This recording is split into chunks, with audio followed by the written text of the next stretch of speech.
sige, art-art ka dyan. Ngayon, hindi pa kumikita yung mga art-art. Di ba? Parang hindi romantikong pakinggan na parang sasabihin sa'yo na, bakit? Papakainin ka ba ng art mo? Siyempre, hindi, di ba? So, yung mga nasa Sinimalaya na yan, abonado sila, ganyan. Third world country tayo.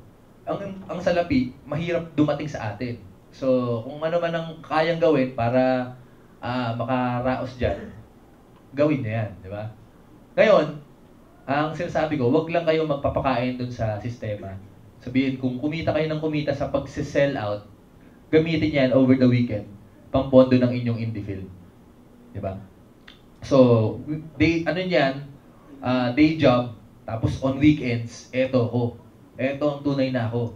Gumagawa ng trofo. Na walang manonood, pero okay lang.